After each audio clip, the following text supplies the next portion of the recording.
I get your name and your spelling? Yes, Lisa Green, Lisagreen. All right.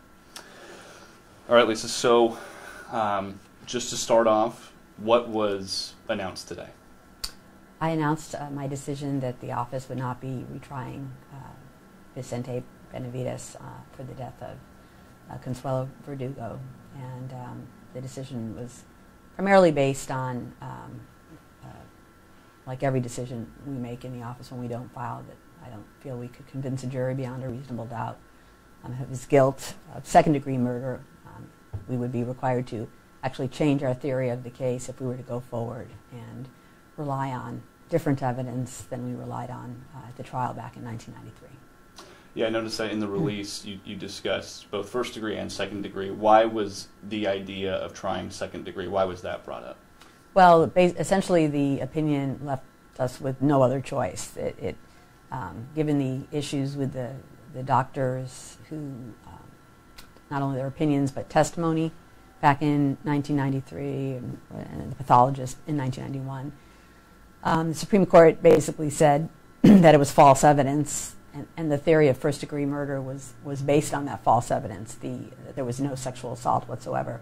So when you look at the case with the sexual assault aspect of it removed, you're left with a physical child abuse, which is a second-degree murder because the child died on an implied malice theory. So it's just a completely different theory moving forward on a retrial, which is not to say we haven't done that in the past, but in this case, it was my opinion that it would be essentially impossible to do that and convince 12 people in our community of Mr. Benavides' guilt of the second-degree murder. Okay.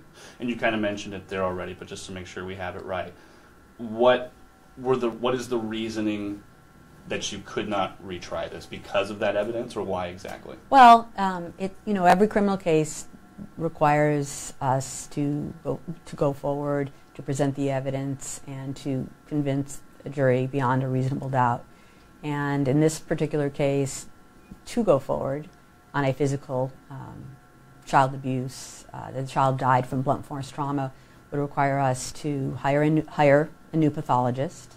It would require doctors who testified back in 1993 who would be able to testify, because all the doctors are truly in agreement that the child suffered from blunt force trauma, but they gave additional opinions that I believe would undermine their testimony in a retrial. They gave opinions on the sexual assault issues that no longer are viable due to the Supreme Court's findings, and I think that it would be just extremely difficult to convince a jury 26 years later. Just even that aspect is daunting, for a prosecutor. As cases age, they don't become easier to try or easier to prosecute. They actually become more difficult. Yeah, absolutely. And yeah, I was going to ask about that too. I mean, we've seen a couple cold cases kind of come forward recently, yes. Especially here in the county. What is it about it that makes it more difficult with age? Well, I think in this case, and you make a very good point, there are a couple of cold cases that we are going forward on, but they're being tried, and that's not to say, it isn't difficult, but they're being tried for the first time, however many years later. So this is a retrial, as I said, on a completely different theory of homicide than it was tried the first time. And I think what would make it particularly difficult, or one of the things in my opinion, is that the Supreme Court reversed the case saying that false evidence was presented to the jury, and I believe that every other word out of a defense attorney's mouth in a retrial would contain the words false evidence. And jurors are going to hear that, and I think they'll understand that evidence pertained to the sexual abuse allegations. But I do believe it will undermine the credibility of any of the doctors that treated Consuelo from Kern Medical Center and UCLA. Why now? 26, 27 years later since he's been in jail, or prison, why now? Why? Why is this coming to light at this point in time? Is there a specific reason for that, or? Well, the opinion talks about that. It's somewhat interesting. So the case actually was affirmed by the California Supreme Court on what's known as the direct appeal. and that was sometime in the late 2000s. Issues that were presented to the Supreme Court on the habeas corpus issues could not be presented in the direct appeal. Legally, they're not able to present them in the direct appeal. It has to go a different route in the process. And apparently, and you can look at the opinion, that the first defense investigators that were used on the habeas perjured or falsified declarations of the experts, actually made them up. So the defense team, petitioner, Mr. Benavides' team, had to start all over, square one, and recontact doctors and do it, the right way. So that's why it took such a long time, and the opinion gives the dates on that. I'm not sure what the time frame is, but it certainly has been up in the appellate courts for a long time. But I think the reason for that is mostly the blame is placed squarely on the shoulders of that investigator. In your time, being district attorney, just being in the law community, have you seen something like this before where, this is a long time, and all of a sudden now we're just talking about he's going to get set free? Have you seen this? Have you dealt with cases like this before? Well, that's a good question.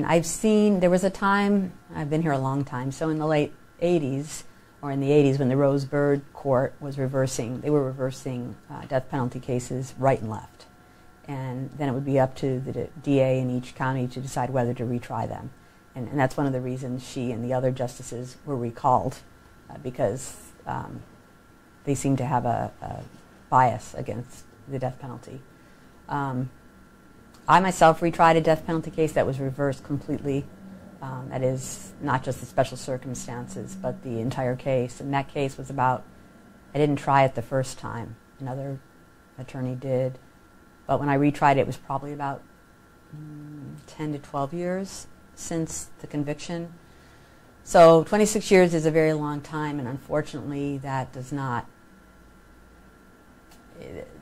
help us in terms of trying to figure out what evidence is available in moving forward. Every case as it ages really becomes more difficult. I may have already said that, and this is no different. It's just the case becomes less viable as time goes on, and I think that's particularly so in this case.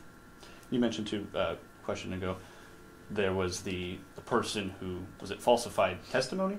Falsified, was that what it was? On this case? Yeah. They use the phrase false evidence. False evidence. Do you know the person, was it an investigator or a prosecutor or something? Are you talking about in Mr. Benavides' case? Mm-hmm. No. Okay. It was based on medical opinions. And so it was the opinion of the pathologist and then of a pediatric child abuse expert.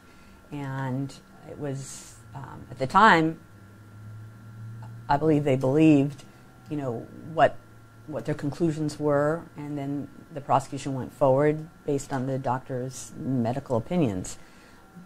But what happened, and you can see from reading the opinion, is that various other experts were hired and really attacked the viability of the theory, the cause of death, and that really was the crux of what our Supreme Court relied on in reversing the case, and that's why we're here today.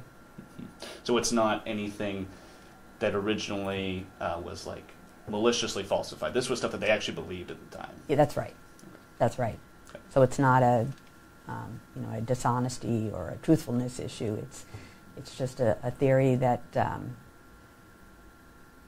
that was put forth that basically I'd say has been undermined or was not substantiated. I don't know whatever phrase you want to use, but it's unfortunate because we are here today, and it's very unfortunate.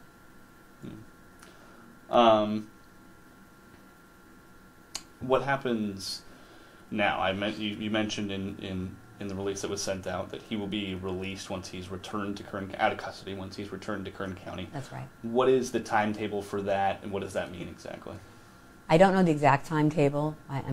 I've spoken with Mr. Benavides' attorney this morning, and he was unsure of the time frame as well. But I believe it'll be, I think I'm safe in saying, the next 30 days.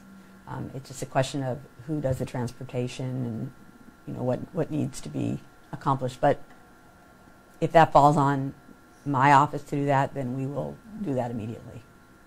And he'll be brought into court, and the charges will be formally dismissed in front of a judge. Okay, so that's the process. He has to be brought to court. He will. Okay. Correct. And then once the charges are dismissed, he can walk out a free man? Yeah, I believe he would be released from Laredo. That's my understanding. But again, I could be wrong on that. Okay. And you mentioned, obviously, unfortunate that we're here in the first place. And, the guy's been away for 27 years. Is that the correct time frame? He was 27 years. I'm sorry for interrupting. That's okay. No. About 26 and a half. 26 and a half. Yes. Okay. So if he's been, 26 and a half years, is there anything that you guys can say on behalf of that? What can you say to that this man has, Well, I want to be really clear. He shouldn't have been on death row for 26 years. I believe that he did kill this child in a inflicted blunt force trauma on this child. That every medical expert says the child suffered from blunt force trauma. There's a couple of them that contend it was a car accident, but it's consistent with punches and kicks. So if he'd been prosecuted for second-degree murder back in 1993, he would have been sentenced to 15 to life. Would he have been paroled? That's possible. So, but perhaps he wouldn't. It's hard to say. It's hard to say. So I'm not trying to suggest that he deserves every day of the 26 and a half years, but I do believe that he's not innocent of the physical abuse of the child resulting in her death from the blunt force trauma. I think the evidence suggests that. It's just, again, the issues of 26 years later and what that would look like in a trial in front of a jury. So as far as whether he would have done the 15 years and been paroled the next year or 5 years ago, that I don't know. So in that sense, justice hasn't been served. Okay. Trying to think. Is this case in you mentioned when you talked about kind of your history, but of somebody being released like this because of falsified things? Is this kind of like an outlier that somebody would be released for something like this? Or is it hard to say? Well, I think every district attorney probably has decisions like this that they make on cases when cases are reversed. It's not uncommon for a defendant to do his time, let's say, on a different kind of charge. And then if the case is reversed for some other reason, mistakes in the jury instructions or, whatever it is, that the case comes back and a decision is made about whether to retry the case or to have the person plead for credit for time served or to dismiss the case. I think those decisions are made every day.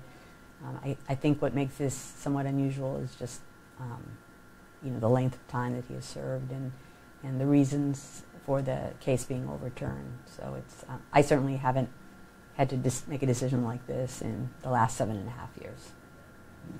Okay. And then with something like this, I don't know how this works, to be honest, but is there the possibility of a lawsuit from him after a decision reversal like this?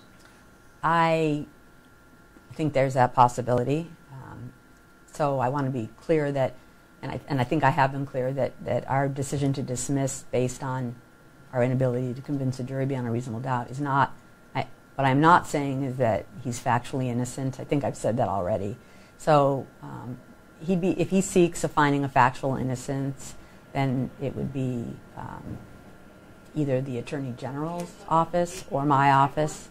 It would be up to us to, during an evidentiary hearing, to present the evidence that showed he was responsible for the abuse of the child that resulted in her death. And we would be prepared to do that.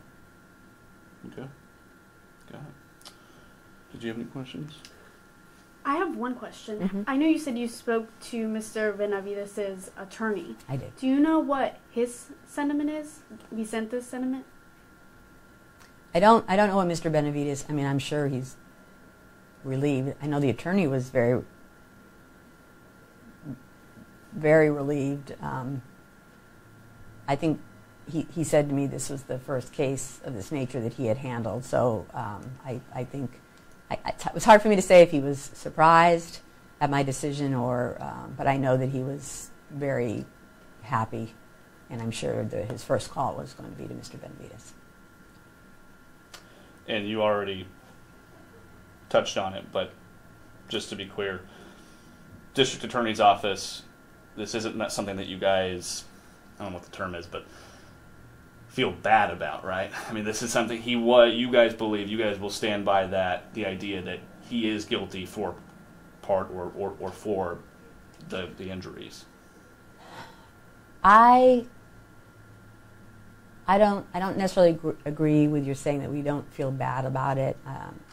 You know, if he'd been convicted of what we now know, what we think is the proper charge, you know, he wouldn't have been serving his time on death row.